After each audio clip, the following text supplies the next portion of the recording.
On today's episode, your 2021 Men's World's Toughest Mudder champion and the world record holder for most miles at a single World's Toughest Mudder ever, Mark Batres. This is the World's Toughest Podcast.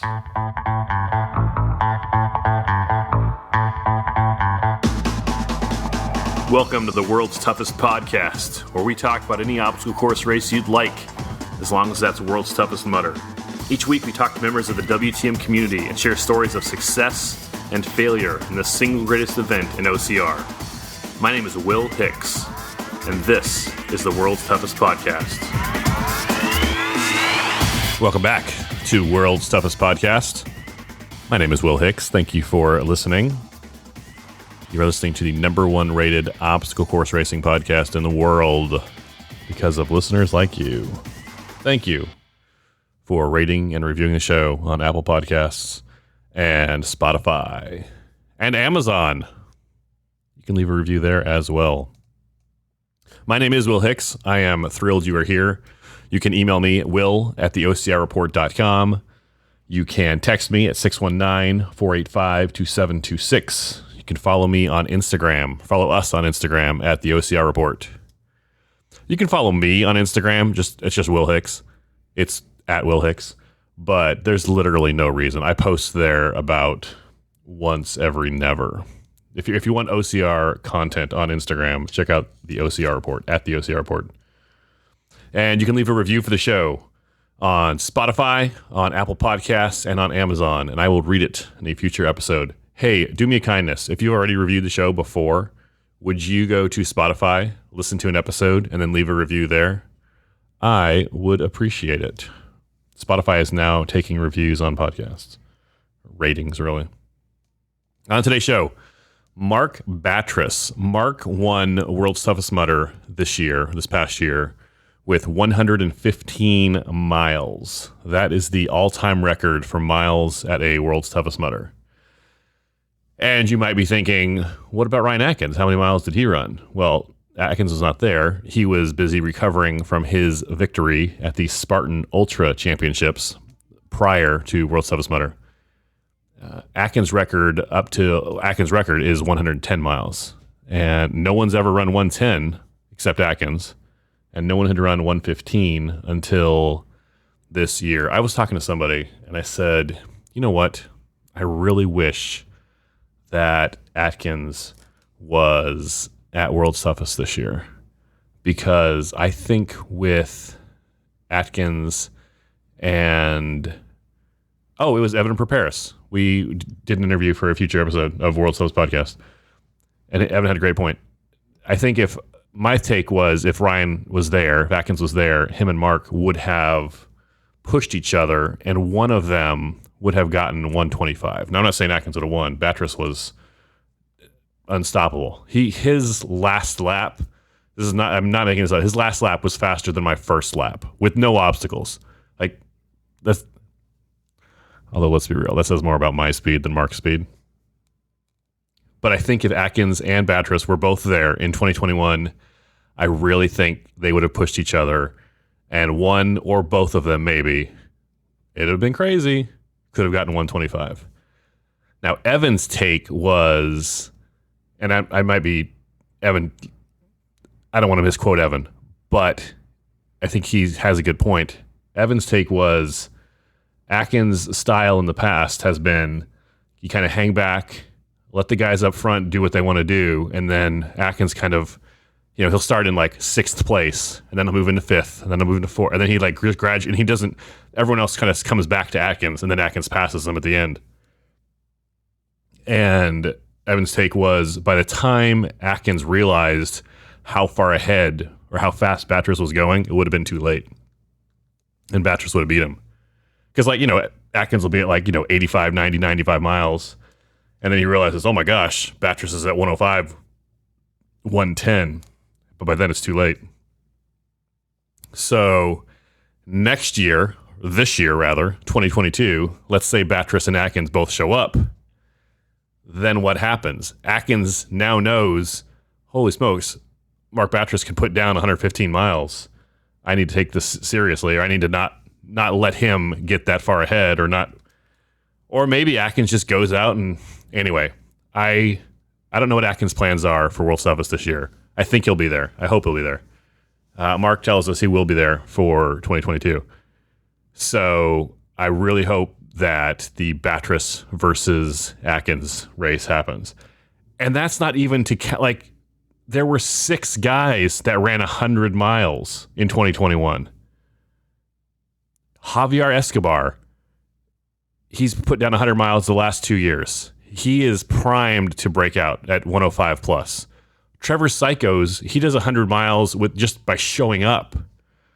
Chris Mendoza will be back. Christopher Mendoza. He could do 100 miles. He's done 100 miles. He's won the race before. So Christian Brown Johnson, there are so many men right now that can run 100 miles and that are on board with World's Toughest Mudder that it's just an exciting, amazing time in the high level elite side of the race. That was a long intro. That's way more than I expected to go into to introduce Mark Batres. Mark Batres won World's Toughest Mudder in 2021. You're going to hear lots more from him in a minute. Let's talk some news. The World's Toughest Mudder Community Running Group finished the month of January last week. If you want to join the running group, it is totally free.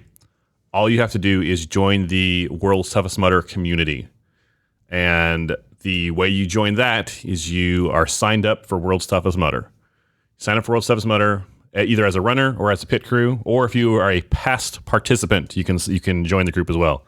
It's a serious group it's a group of people who are serious about the race. Now the group, it's kind of goofy, whatever. It's got its memes once in a while and everything.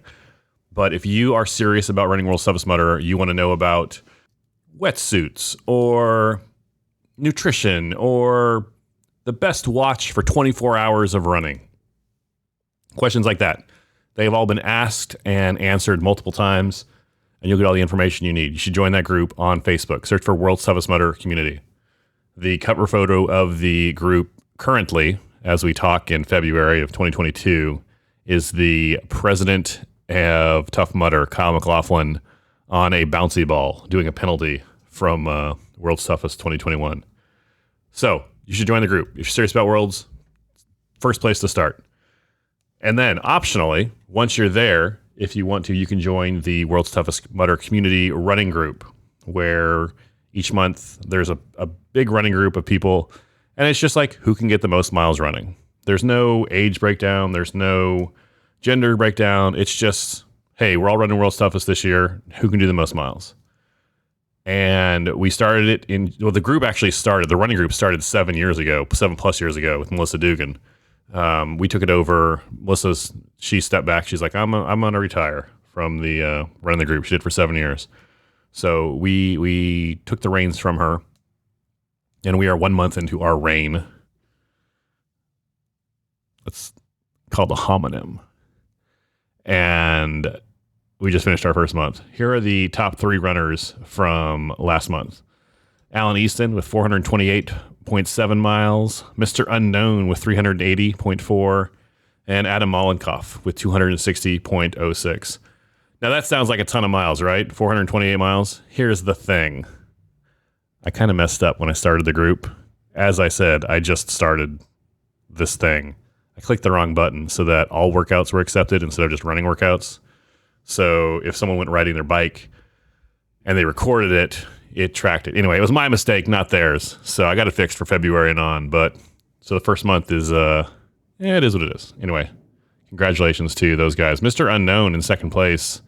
I don't know who he is. That's what his name's listed at in the app. And I guess he deleted his account though. So sorry about that. So join the running group. Let's read some iTunes reviews. 5 stars. 5 stars. 5 stars. 5 stars. 5 stars. 5 stars. 5 stars. You know, I played that intro 100 times. Actually, probably more than 100 times if I did the math. That's pretty cool. No reviews today. do me a kindness. Go to Spotify, leave a rating. Got to listen to the show on Spotify first before Spotify will allow you to rate the show. And you can rate it 5 stars. Or however many stars you feel. I mean, I prefer 5, but, we can still be friends. If you leave a review on Apple Podcasts or on Amazon.com, I will read it on a future episode. You can leave a review on Amazon by searching for World's Toughest Podcast. You can leave a review on Apple by opening your iPhone or iOS device, opening the Purple Podcast app, search for World's Toughest Podcast, scroll down to click Write a Review, and I will read it on a future episode. We're going to talk with Mark in a minute. Before we go to the phones, I debated putting this interview on the OCR Report podcast versus World's Toughest Podcast. Now, obviously, he won World's Toughest Mudder. But we talk a lot about... The first half of our conversation is about World's Toughest Mudder, roughly. The second half is about Spartan race and stuff going on in Spartan these days. So, if you're interested in that, I appreciated his insight and his pretty honest, candorous thoughts. That means to speak with candor.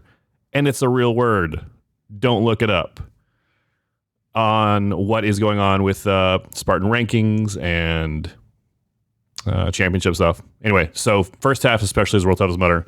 Second half gets into more Spartan stuff. And then we come back to World Toughest at the end. So anyway, I enjoyed talking with Mark. Mark won World's Toughest Mudder with 115 miles.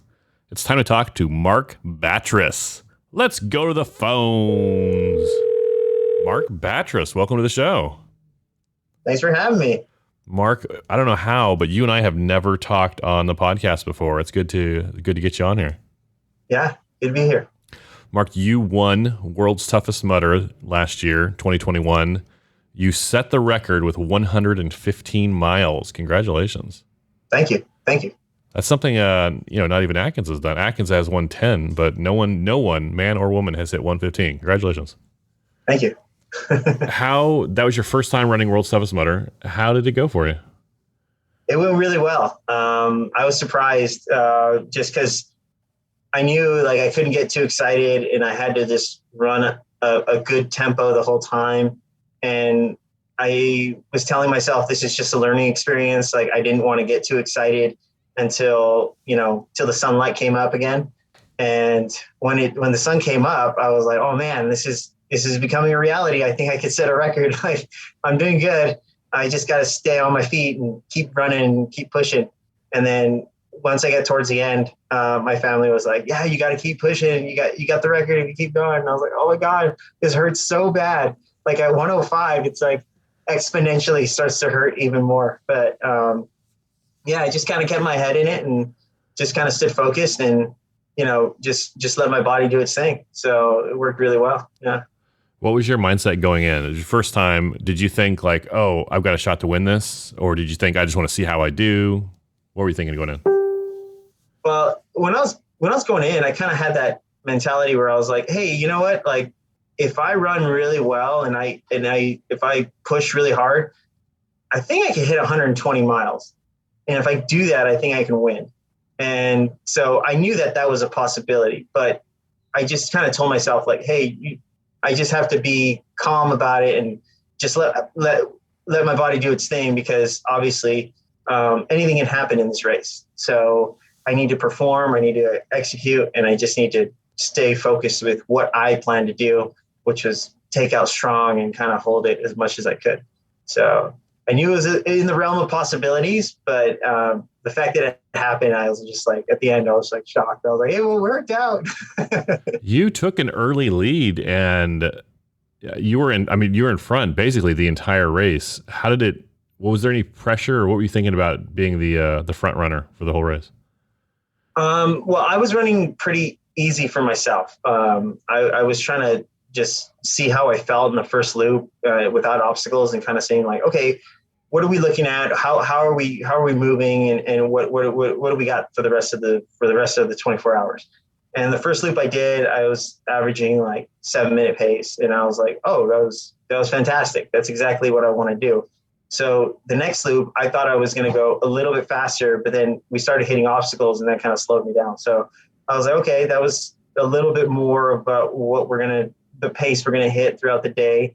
And then by the time I hit the fourth loop, I was like, okay, this is definitely the pace we're going to hit. And I was hitting right around like 52 to 55 minutes, like right around there. And I was like, okay, this is it. This is the majority of the time right here. It's going to be around this pace. So, yeah, I really didn't have any pressure because like I wasn't really pushing myself like super hard. I was just trying to stay relaxed and stay calm.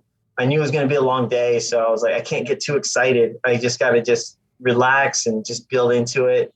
And as the day goes, like then they kind of, hopefully get excited that I'm doing well. And then that's kind of what happened. I was like, oh, I got excited. I was doing really good and started passing people and enjoying my time. And I just told myself like at the start, like I'm going to have the most fun being out there. I'm going to have the most fun because I think the person who has the most fun out here for 24 hours is the one that's going to win. So I was like, yeah, let's go have fun. And every lap I was just excited to see my family, and like they were holding up posters like with different slogans and like different motivational things. And I was like, this is fun. This is a good time.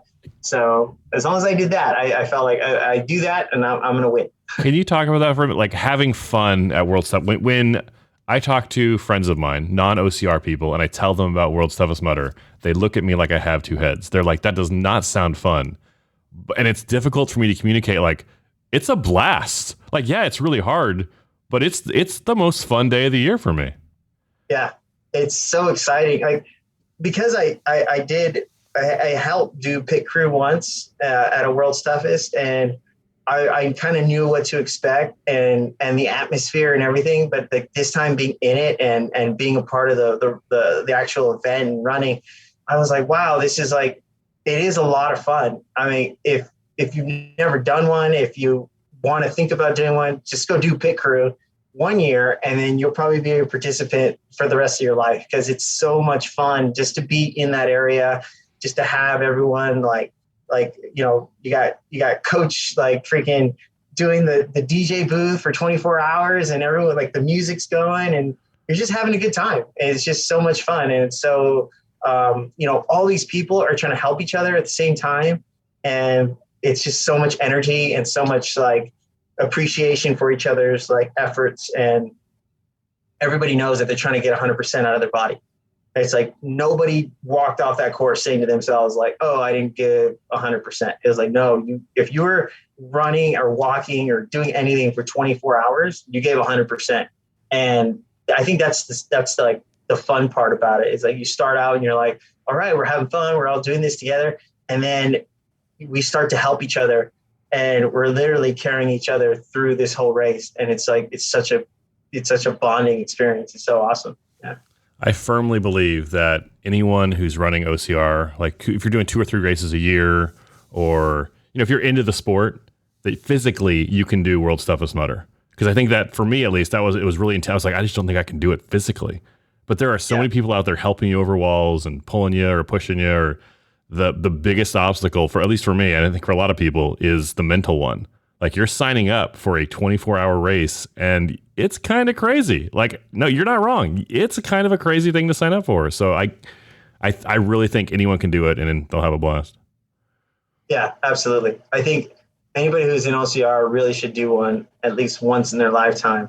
But if you do one, you're probably going to do a few because it's like you have such a good time. And it's like you meet so many people and you're running around and everyone's helping you. And it's like, wow, it's like I saw people being selfless and they're just like, hey, I'm just gonna, one guy was like, his knee was kind of swollen, but he was like, hey, you know what? I'm going to help people over this wall for, 3 hours. And I'm like, dang, like I saw him 3 times and I was like, he was just there, just staying there, just saying, hey, I'm going to help people over this wall.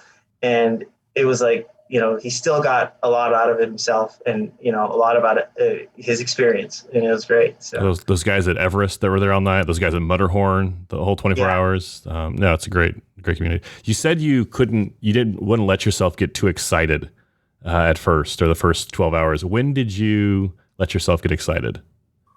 I think I got excited when the sun came up. like that's when I started getting excited, because I was like, I knew the finish line was getting closer, and I was like, okay, I just got to stay focused and just keep moving my body. And if I keep doing this, then I know I'm going to hit the finish line pretty soon. And then I think the last 2 laps, I got really excited because I'm like, all right, this is it. 2 laps to go. I took a long break and I was like, all right, this is it. 2 laps. I know what I got to do. Just got to get it done.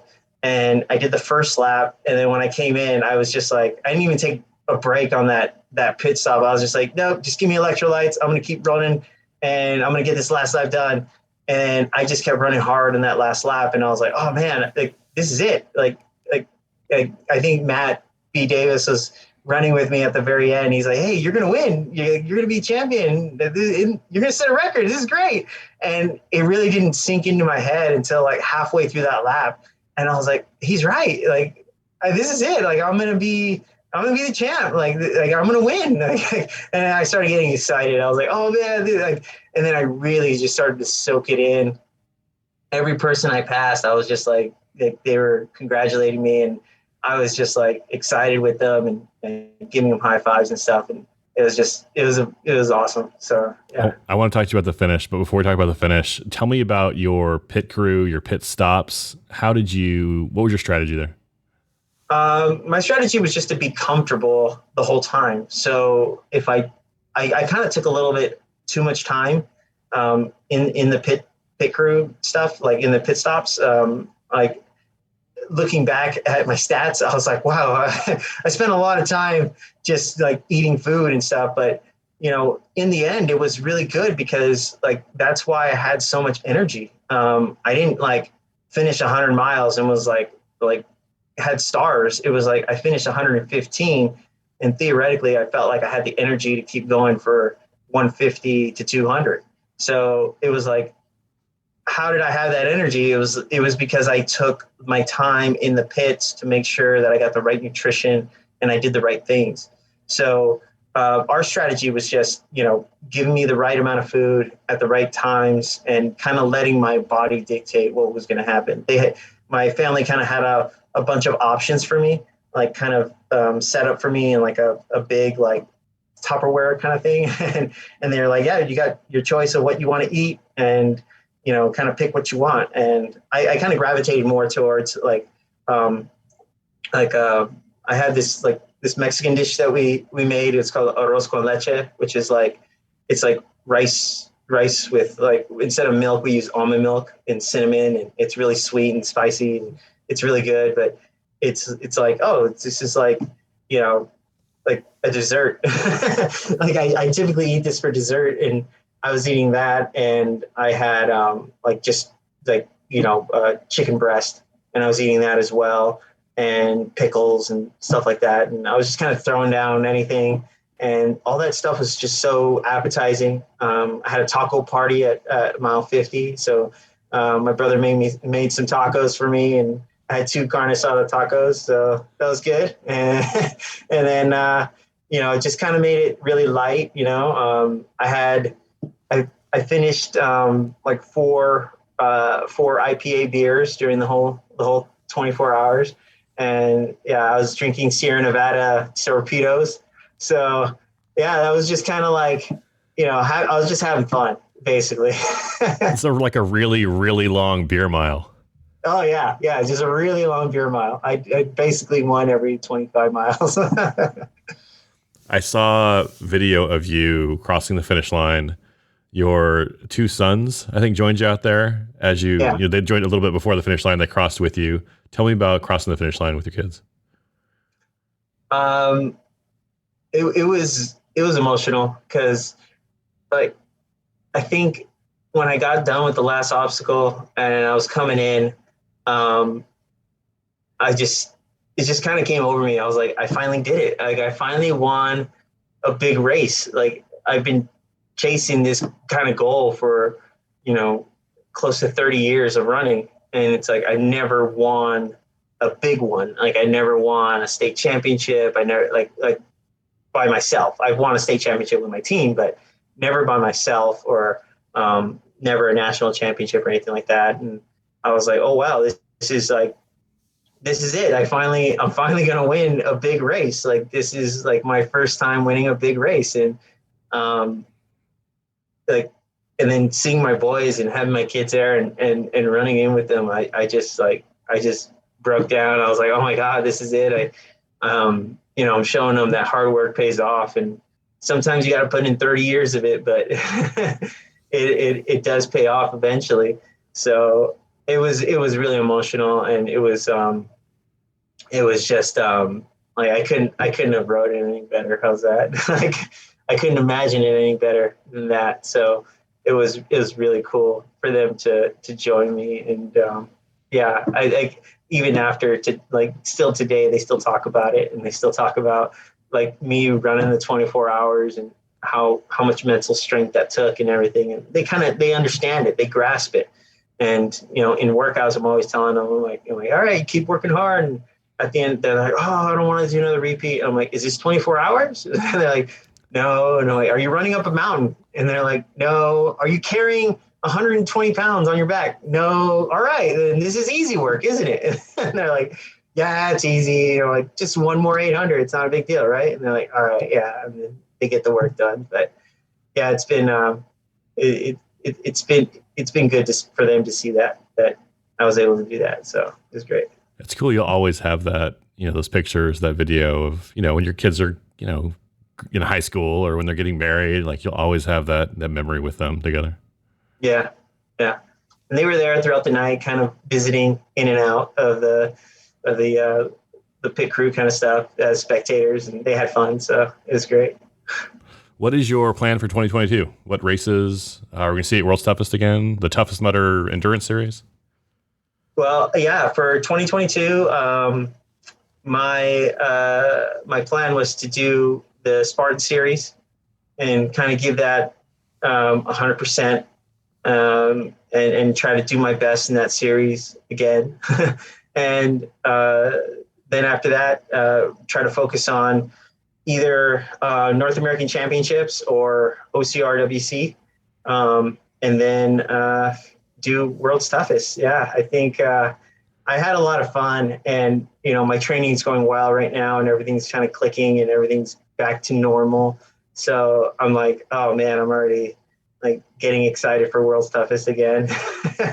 So yeah.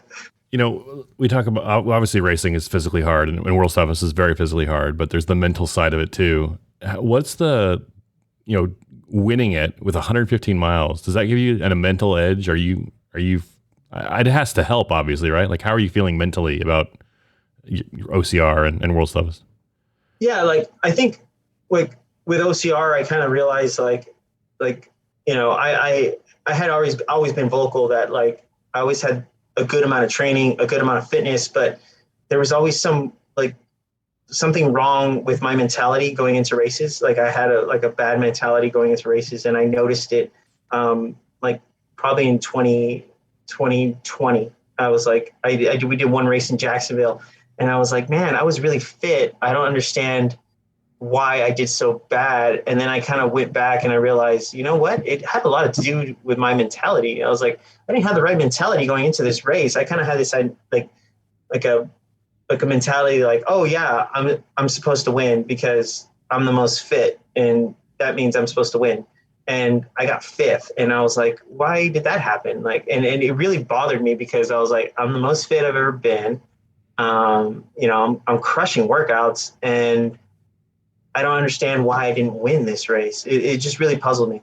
And in 2021, I was not really focused on Spartan racing because I kind of felt like in 2020 that Spartan kind of didn't do anything for the athletes or themselves. And I was really disappointed with what they did in 2020. I was like,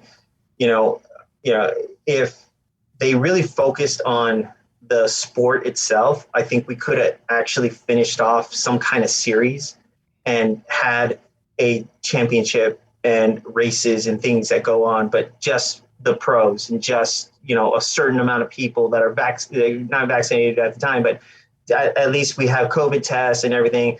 And instead they put together this, oh yeah, we're going to do Spartan games, which is absolutely nothing and doesn't mean a dang thing. And I'm like, at the time I was like, nobody's watching ESPN.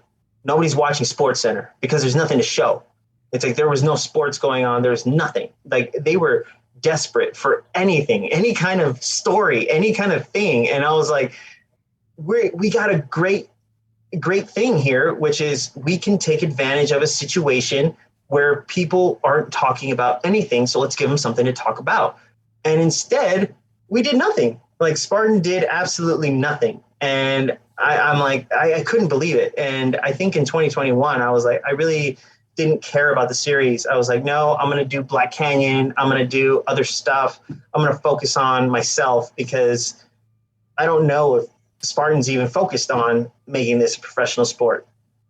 So that's when I was like, I'm going to focus on me. I'm not the series because the series didn't focus on the athletes. So why should the athletes focus on the series? It doesn't make any sense. So I kind of did my own thing and kind of enjoyed my own time in my own races. That's why I did Hawaii right before I did West Virginia. It's like, I didn't plan on doing West Virginia in the first place because I was like not focused on the series. I was more focused on having fun with my family. And it's like, oh, like all of a sudden this, like I was doing good in the series with Asheville. And I was like, well, if I do good at West Virginia and I do good at Big Bear, maybe I can muster up a top 3 or something or whatever. And I'm like, all right, I guess I'm going to change this up. And I was like, that's my biggest regret of the dang season was doing that race. I was like, I shouldn't have done it. And I was like, I knew I wasn't going to be ready for it. And I wasn't prepared and it wasn't in the schedule. And I kind of threw it in and I was like, you can't just shoehorn in a competition against these guys. These guys are serious. They are out for blood and they're tough. And it's like, you can't go in there, just half-assed. You got to be ready to go and ready to rock and roll. So like I wasn't focused on the series last year. I was not even thinking about it until I did well at Asheville, basically. Then I was like, oh, hey, I did well. Like, this is great. Like maybe I should focus on this thing. I don't know. But yeah, I thought in 2020 that Spartan could have put together something. They could have had a lot of attention. Kind of like the UFC did. And now look at where the UFC is now. Like everyone is a huge fan of the UFC because they actually got competitions going during a time where there was nothing. So people were like, oh, well, there's nothing happening. I might as well watch this and see what's going on. And there was, amazing talent and amazing things that happened and people got interested in it because they didn't watch it before. And now they're like, oh, well, I'm usually a basketball fan, but I guess I'll watch this UFC because there's nothing else on. And then they watched it and they're like, oh man, this is cool. Like, look at this. This is great. And it's like, imagine if we would have got a bunch of football fans that are like, whoa, this OCR stuff is kind of cool. Like, this is kind of crazy. Like, I'm into this. Like, I'm going to start watching this. But instead, like, Joe decided to have a freaking bonfire in his backyard and nothing happened. And it was like, great, bullshit. Just nothing but more bullshit. And I'm like, useless time, useless energy for nothing. And I'm like, just annoyed. I don't watch a lot of UFC, but from like just the sport or the business perspective, I see, I feel like there's a lot of parallels, or there could be a lot of parallels with OCR. Like they have a, kind of dynamic, they both have a dynamic kind of CEO who's kind of the personality behind the brand, very identifiable with the sport, Joe and Dana White. The people who watch it are both, they're not just people on the couch watching it, they're doing it on the weekends. They're in the gyms, they're working out, they're training for the sport that they're watching. Right. It's not a direct one-to-one parallel, obviously. Like UFC happens in a ring, in an arena. We have to go out to the mountains. We have to build a course. We have to put obstacles up. But I feel like there's a lot of there's enough similarities where I feel like, man, maybe if we look at where UFC was 10 years ago, like, is that where OCR is now? Like, where UFC is now, could we be there in 10 years, kind of thing? Yeah. And I look, I don't know if it's more of a thought exercise, I guess, but I look at UFC and I'm like, could we be doing not pay-per-views, but, on TV every weekend kind of thing, on, not the top of Sports Center, but maybe like, after the first commercial break kind of thing. Like, I feel like there's obviously potential there. Yeah. I thought there was a missed opportunity just because like there was nothing going on in Sports Center in 2020. Like it was sad. It was like the same stories over and over for months on end. And it was like, if we would have had some competitions going on or some kind of way of doing something, then we could say, hey, look at this series that we put on. We're actually doing it. And especially with like the way Joe is outspoken and kind of like, like Dana White, it would have been something that would have been viewable. And actually people would have started commentating on it and saying like, oh yeah, like, well, like that was a cool thing that we just watched. Like that was interesting. Yeah. What do you think is going to happen next week? Oh yeah. Well, hey, so-and-so has been training. And then all of a sudden these analysts are talking about us and they get it in the zeitgeist of what people are thinking about. And then people are like, oh wow, these analysts are talking about this. Maybe we should check this out and kind of figure out what's going on here. And then seeing the sport and being like, oh wow, this is like the coolest endurance sport I've ever seen. Like, this is awesome. This is a interesting thing. Like, hey, maybe I'm into this. Maybe I want to try it. Maybe I want to go out there and do a Spartan race in 2021. But yeah, just stuff like that. It's like, I think there's just missed opportunities that we had. And for 2021, it was kind of like, I wasn't really feeling being 100% a Spartan. But this year I feel good. So for 2022, are you going to run Canada, Mexico, the North American Elite Series? I'm going to do the first 4 races. I'm not going to do Canada because I'm going to probably do World's Toughest Mudder again. So that's the focus again. And Canada really doesn't fit into that scheme. So it would take a lot out of me to do Canada. I think it's like 2 or 3 weeks like before World's Toughest, and I'm like, no, it's not worth it to do that. I'd rather get my miles right, get my fitness good, and then get ready for World's Toughest Mudder again. What about some of the other big races on the schedule? The Spartan Ultra Championships or the World Championships? Well, they haven't announced those yet. I'm pretty sure World Championships is going to be Abu Dhabi again, probably for another 2 years. But yeah, I'm pretty sure that that I'm really focused on World's Toughest. I want to do good there again and make sure that the performance goes well again. And then for Abu Dhabi, I'm like, I kind of heard a lot of stuff that didn't make it very good. So I was like, not really an event I think I'm going to go to. So we'll see. Maybe. You do have some sand running experience now from Laughlin. That I do. might translate over. Yeah. I mean, I'm surprised sometimes. I do run fast in sand. I've been told I'm a good sand runner. But I just I don't know. What we'd have to see what the this year.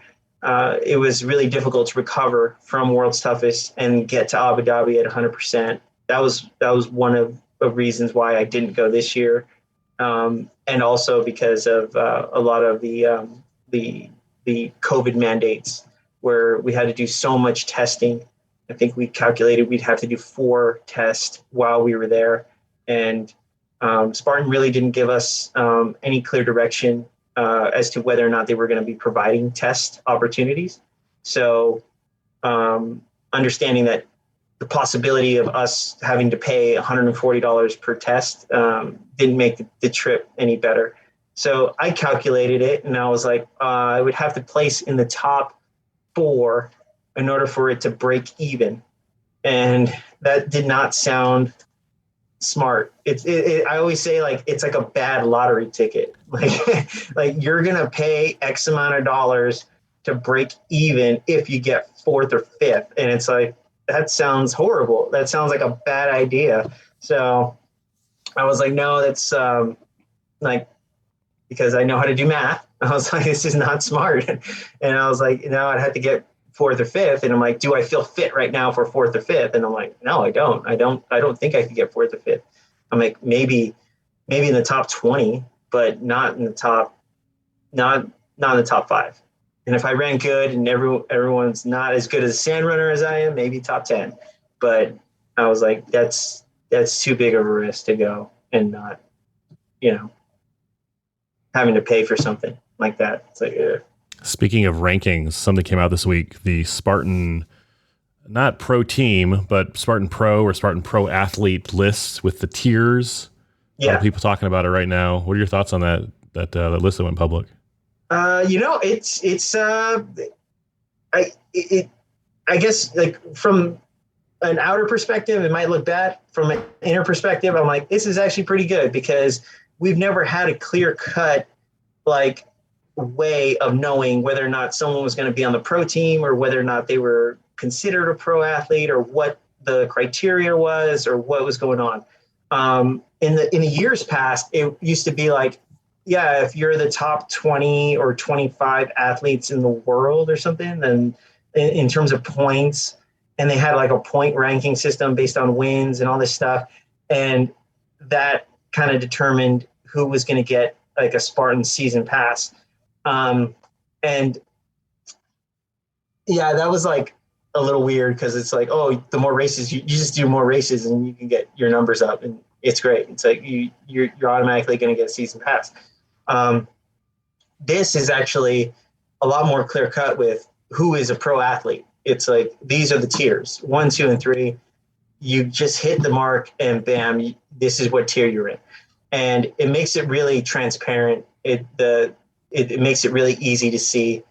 I do think there should be a little bit more for the tier 3 athletes though, because it doesn't make too much sense, like between tier 3 and the other group. I forgot what it's called. The developing group. So you have the developing group and then you have the tier 3 athletes. And I'm like, tier 3 basically gets $100 merch credit. And I'm like, other than that, you have more responsibility and it's for $100 merch credit. And I'm like, what? Like, that didn't make any sense. And then when they sent us out the first thing, it was like, oh yeah, and if there's sold out races, you're not guaranteed an entry. But the developing group is guaranteed entry. And I was like, what? That doesn't like, now you're definitely getting less than the other group. And so I'm like, the whole point of this whole thing is to get athletes to races, to make the series exciting, to make the series, something to watch, or to make the series full of athletes. And I'm like, if they were to provide some kind of small travel stipend for the tier 3, even $250 or $500 or something like that, that gets athletes to races. Or if they have it in their contract in some kind of way where it's like, yeah, like, are you going to guarantee to go to so many races? Okay, we'll give you X amount of dollars for those races. Then that kind of, I think that would be better for them to do something like that than to have nothing. It's like, oh, you're just not going to get these athletes to the races. That doesn't make any sense. Like, you're definitely not going to get anybody to go to Mexico or Canada. So they're only going to do 3 of the 4. Like, that doesn't make any, like, what are we trying to do here? Like, they made it so that there's other ways to get to the tiers without having to go to all the races. And then think about it. Let's say you're a tier 3 athlete and you go out and you get a 3rd place twice. And then you're like, okay, now I'm a tier 2 athlete in the first 2 races. Oh, great. I don't have to do the other 3 races because I don't have to finish out the series. Like, I could just do the first 2 races. I got my tier 2 status, and next year I'll do the series, and because I'm going to get paid to go, and I'm going to get paid to do this. But this year I'm not going to sacrifice my money or do anything like that. I'm done.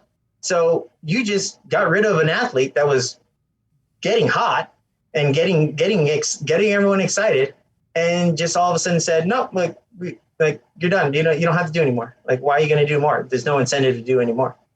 It's kind of like I'll use like Annie Doobie last year. She was getting hot during races, but if she in theory, if she would have saw this like tier system and stuff, it's like, oh, I have enough to get money for next year. Like now I'm a tier 1 athlete. Like, oh, why do I need to keep like doing the series? It doesn't make sense to do another race that I had to pay for that I'm not getting paid to go to. Like, why would I do that? It doesn't make any sense. So it's like now I think Spartan is not thinking about like the gamification of the tier system yet. And they might have athletes do that where it's like, oh, I won one race. Perfect. I don't have to do the series now. I'm done. Like if I don't feel like I'm going to do good in the other races, why should I go? It's like, there's no incentive. Sure. It's like, I did what I had to do. So I'm not sure if they're going to do more details in. That should be a pretty easy fix though, right? If they see, X racer, doing that. And honestly, I mean, I could see it happening, but like, here's what I think. I think any athlete who is good enough to win a race, like outright win a national series race, I think that athlete is going to want to keep racing, like finish out the series if for nothing else than, I mean, like if they do that, if they don't do that, what does that guy get? This racer wins the first race in the series. Oh, good. I'm in tier 1 for next year. Well, then like, great. Like you're on tier 1, but what does that mean? Like what's the so I see what you're saying, but man, I hope it kind of resolves works itself out. I'm hoping that doesn't become a thing. Yeah. And that's kind of what, like, I think like, this wasn't kind of thought about. Like, I don't know if they thought about this kind of stuff, but, I wasn't, involved with any kind of feedback with this program. So it's like, I'm just an outside observer for the most part. I'm just kind of making my critiques and assessments. And I'm just like, hey, I wasn't involved in the process. So I'm just saying this could be a problem. Maybe you ought to look at that. They've got you in tier 2. Agree or disagree? I would, yeah, I agree. But I mean, I think like myself, Ryan Kempson, Logan Broadbent, and Tyler Vierman. I mean, I think there's a case for us for like a tier 1.5. I'm looking at the chart. I don't see a 1.5. Yeah, exactly. Yeah. I mean, I just think like, it's kind of like, there's other names in there that are like, all right, they're there. And I think they're tier 2 makes sense. The way they made it, tier 2 obviously makes sense and is what it is. I throw in Mark Cadet in that 1.5 too. Yeah, because I'm like, dude, you want a world championship, and I don't know. I think that's a tier 1 effort there, but I don't know. Mark Cadet is kind of your 24-hour brother there. You both won the two biggest 24-hour races of the year last year. Yeah. Two Marks tickets. There you go. Mark, do you have any sponsors or anything you want to plug? Yeah, I got VJ Shoes right now. They've been good to me. Great shoe, and just that's. And then obviously, I got my own coaching website. It's what is it? mgb-racing.com. Yeah. So yeah, that's my coaching website. We got a lot of athletes right now, kind of getting filled up because that wasn't an issue before. I would always be like, yeah, more the merrier. Like I got plenty of time. Now I'm like, oh, time's getting a little thin, and and I'm like, not too many spots left open now. But yeah, it's growing good. I'd imagine winning World's Toughest Mudder helps the training business. Yeah, it did. It did. I had a lot of people jump on after and that were mudders, and I had a lot of people that were Spartan athletes that wanted to jump on as well. And it's been good. That's been solid for the website and the training business. So it's been great helping people. Can you give that website one more time? MGB-Racing. How can people follow you on social media? That is at Instagram. I'm at MGB Racing, and my Facebook is Mark Batres. Mark, any last thoughts on World's Toughest Mudder or Spartan? Anything? I really do advocate if you are an OCR, go out, do a World's Toughest. It is so much fun. It is a good time, and yeah, hopefully I see you out there. Mark Batres, thanks much. Thanks, man. Special thanks to Mark Batres for appearing in this episode. Well done, Mark. Come back anytime with your world champion lifetime pass. Hey, shoot me a text, 619-485-2726, after you leave the show a review on Apple Podcasts or Spotify, and I will thank you personally. 619-485-2726. I just looked on Amazon and they deleted all our reviews off of Amazon. Are you kidding me? Thanks, Jeff Bezos. Follow the OCR Report on Instagram. Listen to the OCR Report podcast. I will talk with you soon. Go spend time with someone you love.